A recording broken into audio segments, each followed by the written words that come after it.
అట్లనగా పాపం విషయమే చనిపోయిన మనం ఇక మీదటి ఎలాగో దానిలో జీవించింది. కొంచెం మాట ఒకటి, క్రీస్తు యేసులోనికి బాప్తిస్మము పొందిన మనమందరము ఆయన మరణములోనికి బాప్తిస్మము పొందిందని మీరు ఎరుగురా. క్రీస్తు యేసులోనికి బాప్తిస్మము పొందిన మనమందరం ఆయన మరణములోనికి బాప్తిస్మము పొందిందని మీరు ఎరుగురా. మీరు ఎరుగురా, మీకు తెలియదా?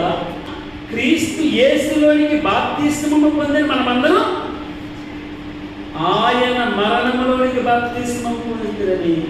రెండవ మాట,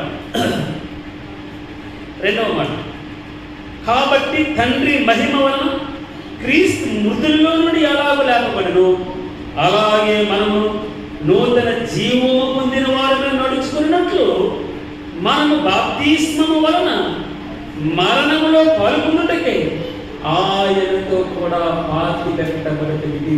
రెండవది, కాబట్టి తండ్రి మహిమ వలన క్రీస్తు మృతుల్లో నుండి ఎలాగో లేపబడను, అలాగే మనమును నూతన జీవం పొందిన వారిని నడుచుకున్నట్లు మనము బాప్తిస్మము వలన మరణంలో పాల్గొనుటకే ఆయనతో కూడా పాతి పెట్టబడుతుంది.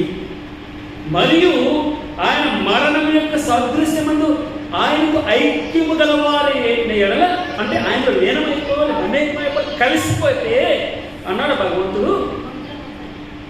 ఆయన పునరుద్ధానం యొక్క సాదృశ్యమందును ఆయనతో ఐక్యము గలవారు, ఐక్యము కలిసిపోయి ఉంటాం, ఆయనతో పాటు ఐక్యము గలవారై ఇందుకు అన్నాడు. ఏమనగా మనమికను పాపమునకు దాసులము కాకుండుటం. ఎవరికి దాసులు కాకూడదు? ఇంకా పాపమునకు దాసులము కాకుండాట్లును. ఏమనగా మనమికను పాపమునకు దాసులము కాకుండుటకు పాప శరీరము నిరర్థకమగినట్లు మన ప్రాచీన స్వభావం ఆయనతో కూడా సిలువ వేయబడినని ఎరుగుతాము. ఆయనతో పాటు ఈ ప్రాచీన శరీరం ఆ సిలువకి ఆయనతో పాటు సిలువేయబడ్డాం. ఆయనతో పాటు సిలువేయబడ్డాం, ఆయనతో పాటు పాతి పెట్టబడ్డాం, ఆయన మరణంలో పాల్గొందాం, ఆయనతో పాటు మరణించాం, ఆయనతో పాటు సిలువేయబడ్డాం, ఆయనతో పాటు సమాధి చేయబడ్డాం, పాతి పెట్టబడ్డాం.